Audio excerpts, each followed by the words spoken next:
Hi everybody, this is Jessica back here with your weird weight loss. Today I want to talk to you about a subject that some people may consider a bit controversial.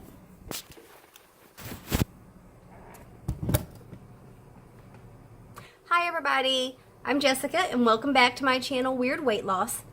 I'm here today to talk to you about a subject that some people may find a little controversial, but I actually very much support certain aspects of that.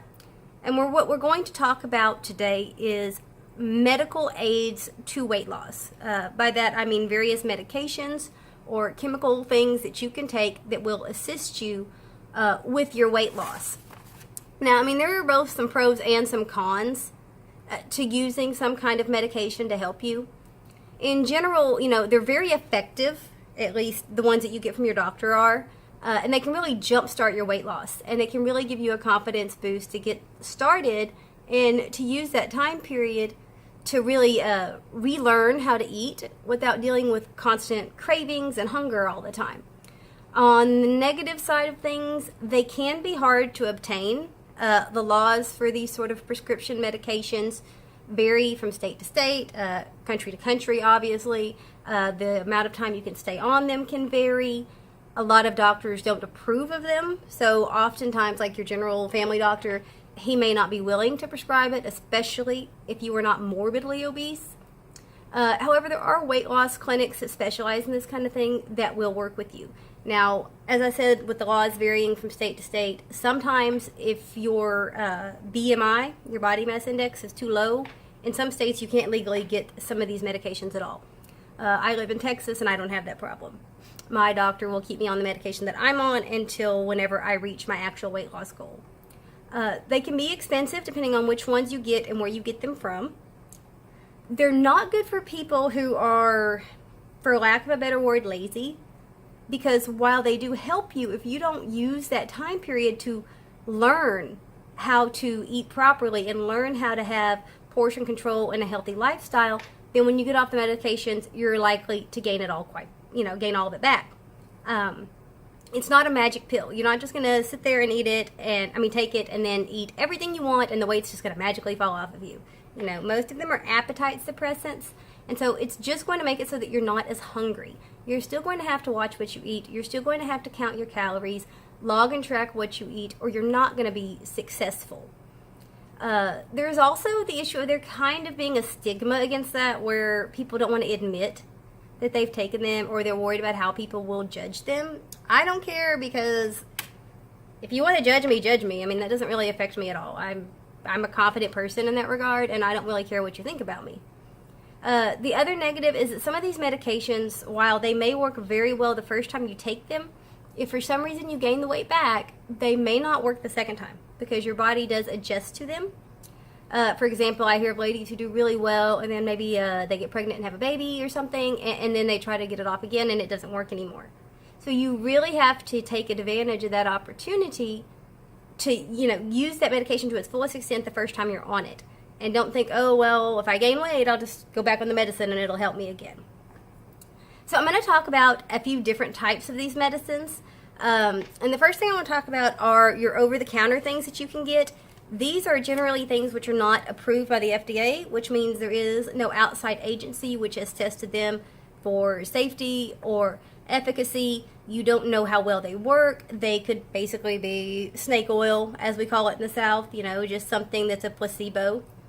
Some examples of this would be like hydroxycut, some of your green tea, the actual tea, and also some of the pills that are based on green tea. Your herbal supplements like your Garcinia cambogia, B12 vitamins, vitamin D. There's one called Fin Caps that you can get online. And there are a whole bunch of these different kind of medications that go by different names. But the pros to these would be that they are very cheap usually. Not always though, because I have seen some of these over-the-counter medications that are still like $100 a month or something. And you can get prescription medication usually cheaper than that.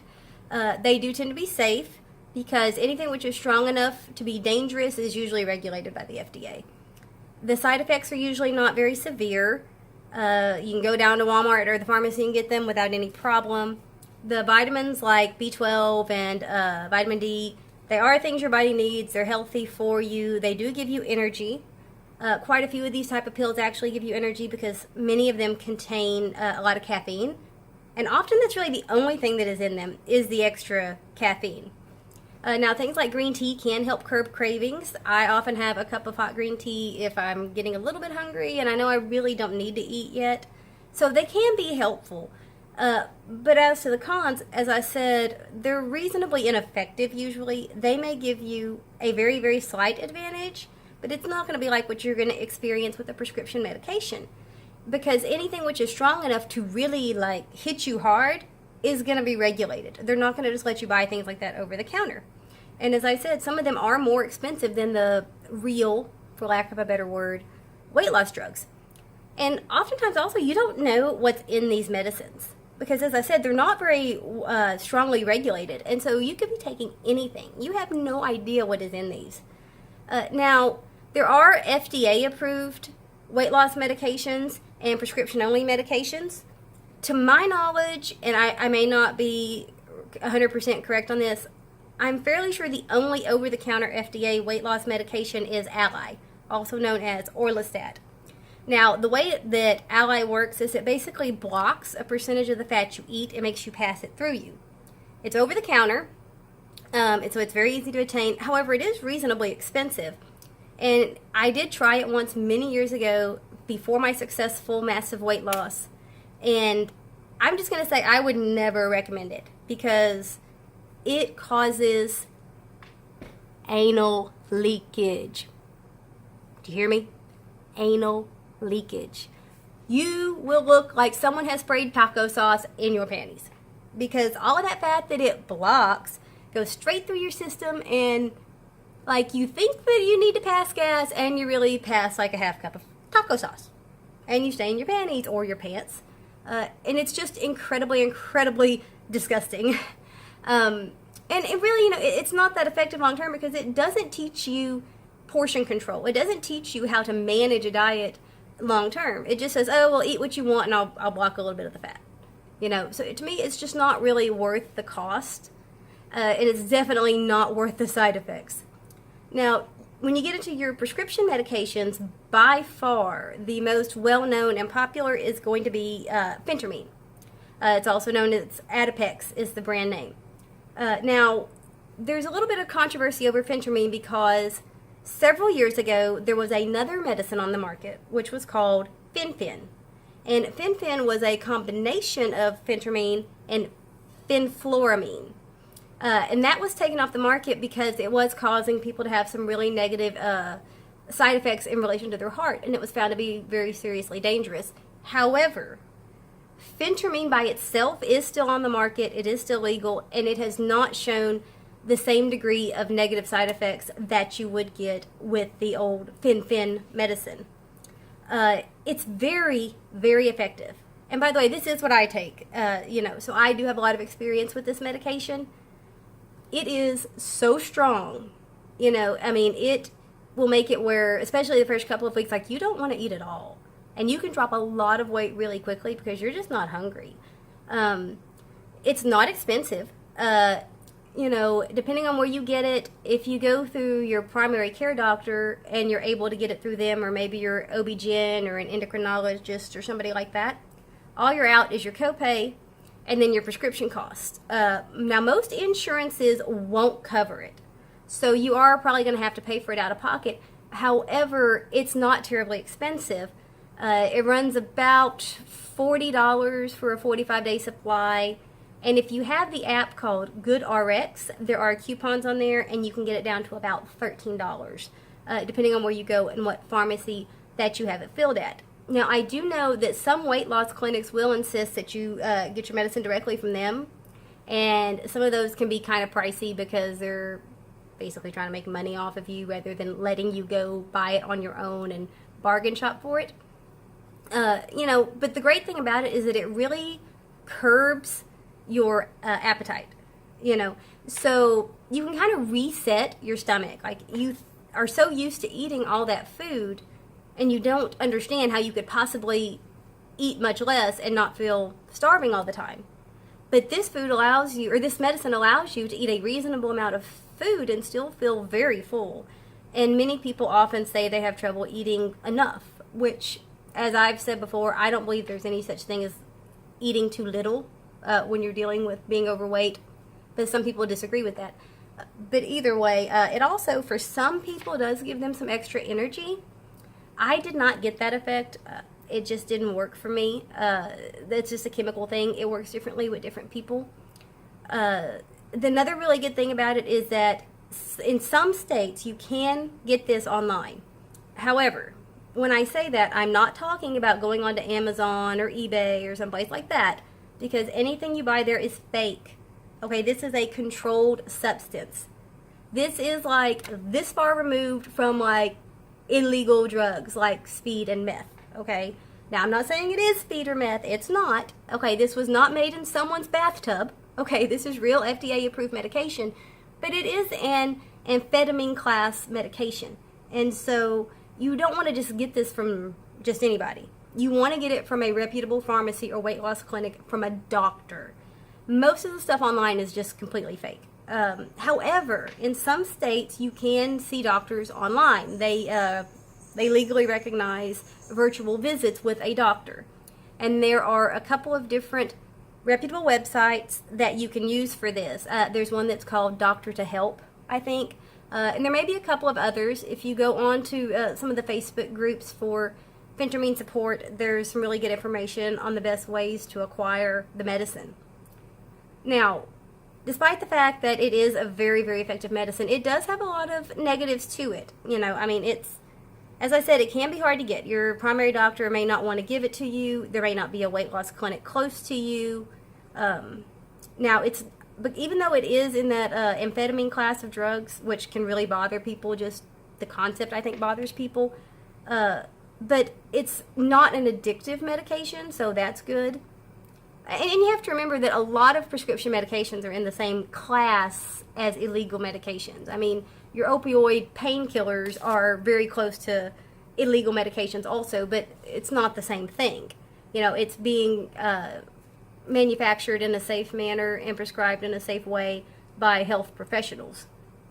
Now, if you have any issues with your heart or your blood pressure, then you're probably not a good candidate for this, because the side effects are fairly severe for most people, and one of the most common ones does involve raising your heart rate. My heart rate got raised a little. My blood pressure did not. My blood pressure is the same 95/65 that it's been for 10 years. However, that is something to note. There are also a lot of less serious side effects, which are not necessarily dangerous, you know, like the blood pressure would be, but they're inconvenient. Constipation is a very common side effect. You pretty much have to take a stool softener when you're on this.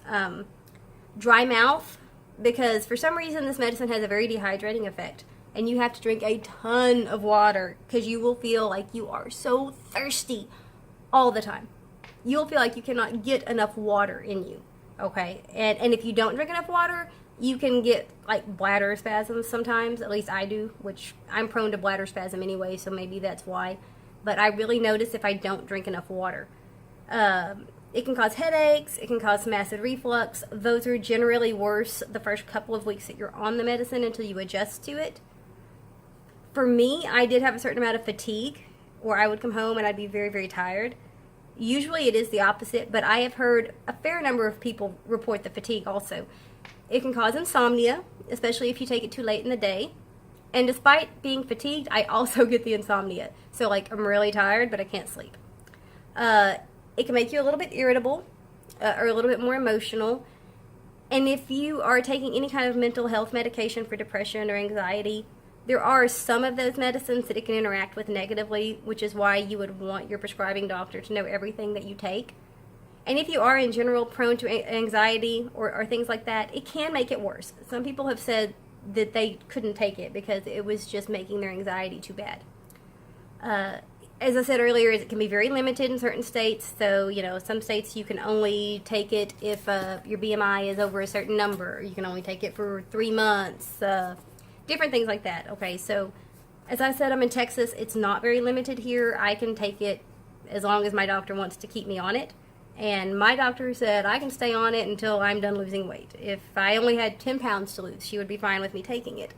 That's not the case everywhere or with every doctor. It is often counterfeited online, so you see people advertising the fake stuff online.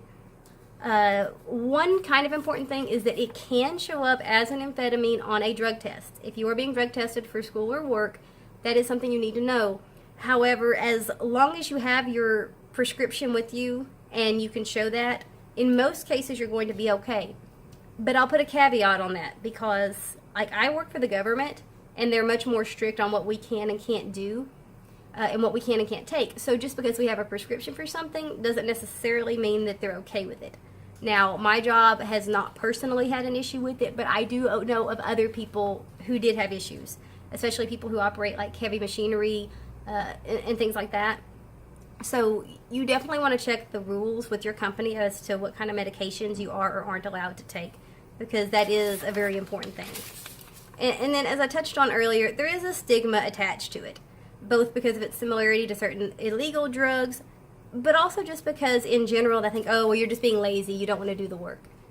And frankly, I really disagree with that, because if you have bad blood pressure, no one calls you lazy for taking blood pressure medicine. If you're a diabetic, no one calls you lazy for taking your insulin. You know, and those are both issues that you can kind of bring upon yourself, just like obesity, and yet everyone thinks it's perfectly okay to get help from the doctor to treat those things.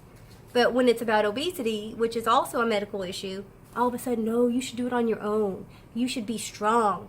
And it's like those people don't care how many times you failed. You should just keep trying and keep failing rather than go do something that actually would work. There is nothing wrong with asking for help. Okay, if we were able to beat this stuff on our own, it wouldn't be so difficult and so widespread for people to be struggling with obesity. This medicine could be helping so many people.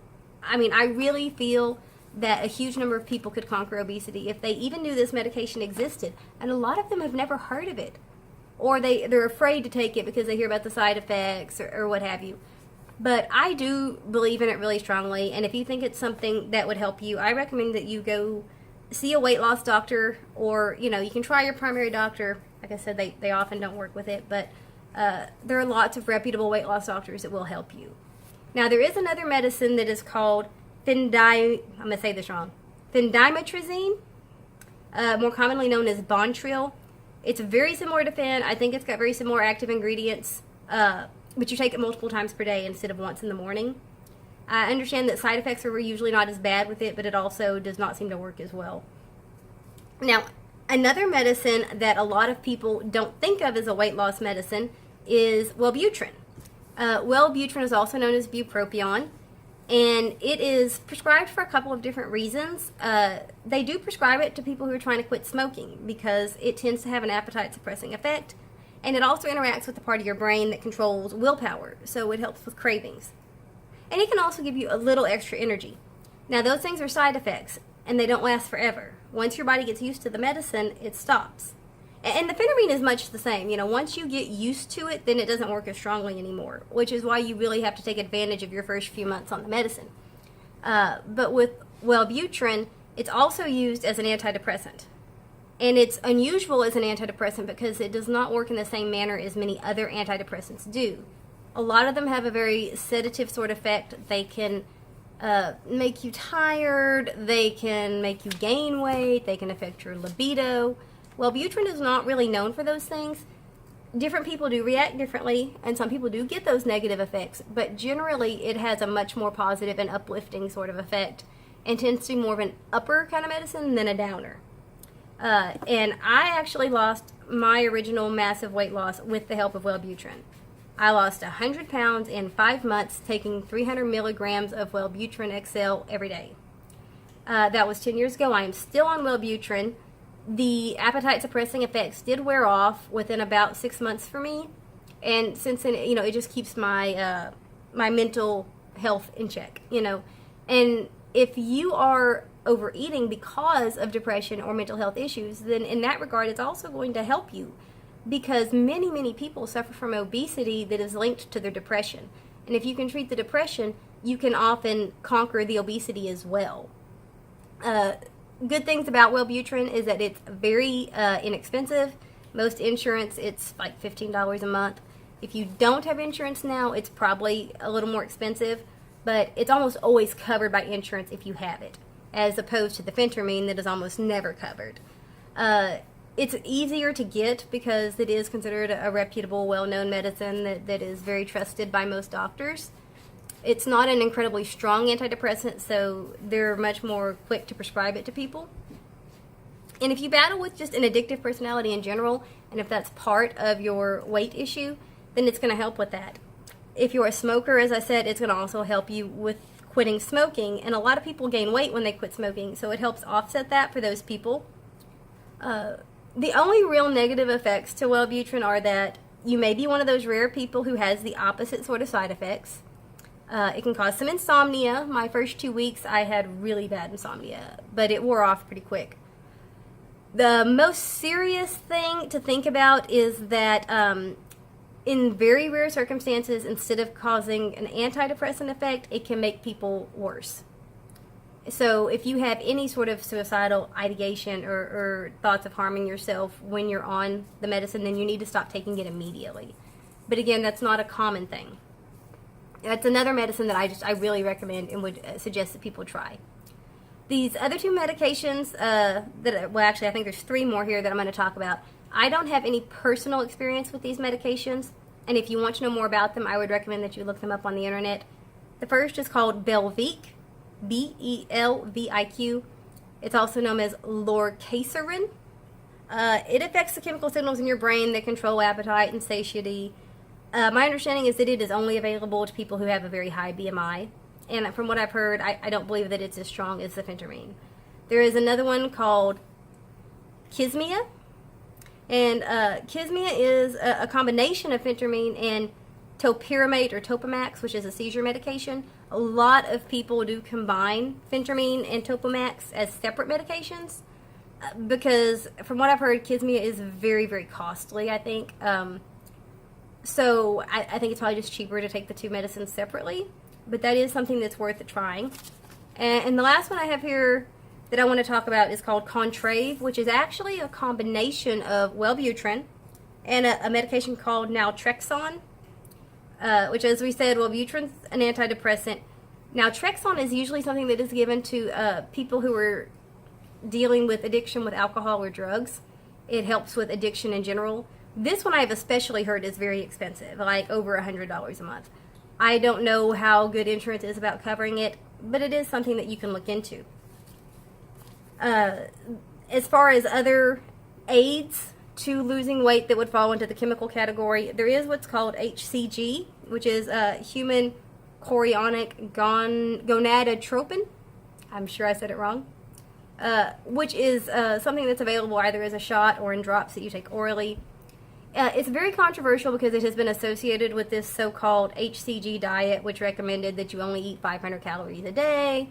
And of course, if you're eating 500 calories a day, you're going to lose weight regardless of what you're taking. However, a lot of doctors do believe that by taking this, that it will help you in addition to whatever weight loss program that you're doing. I don't know a lot about it. I know that this is a hormone that the body produces naturally when you're pregnant, and I don't understand exactly how that links in with helping you lose weight. But it is something that if you're interested in it, you should research it and see if it appeals to you. There are also some injections that you can take that help. I know a lot of people who take an injection of B12 just for extra energy. It's very safe. There are lipotropic injections, which are based on natural nutrients such as methionine, inositol, maybe, and choline. Those are naturally occurring compounds that help the body to burn fat by enhancing your metabolism, particularly the metabolism of fat. And they have sort of a detoxifying effect on the liver. So they sort of just melt fat in your body. There is also another injection called saxenda or liraglutide. It's similar to a hormone that occurs naturally in the body that helps regulate blood sugar, insulin levels, and digestion. It's also an injectable that's only by prescription. It's often used for people with diabetes. So all of these are things that you can look into. I am not overly familiar with all of them, But I do feel that if you are struggling, there is nothing wrong with asking for help. You know, it's not a shortcut the way people want to call it. And you know what? What if it is? What if it is a shortcut? There is nothing wrong with a shortcut if it gets you to the right place. No one says, you know, oh, don't take that shortcut that's going to cut 10 miles off your trip because you should go the long way. Just on principle, you should go the long way. You shouldn't go the easy way because by being easy, it is inherently wrong. That's just, pardon my language, that's bullshit, guys. If it gets you where you need to be, it's good. Okay, that's all there is to it. If it gets you where you need to be, then it works. Now, if you have an addictive personality, then no, maybe these aren't the best things for you. But for most people, these are really good options, you know, and they do help a lot of people. You know, the only thing that I hear a lot about these kind of things is just what I said earlier about gaining the weight back when you stop taking them. And there's definitely some truth to this, because if you know, work on your diet while you're taking the medicine and then you stop taking it and you go right back to doing everything you were doing to begin with, obviously you're going to gain the weight back.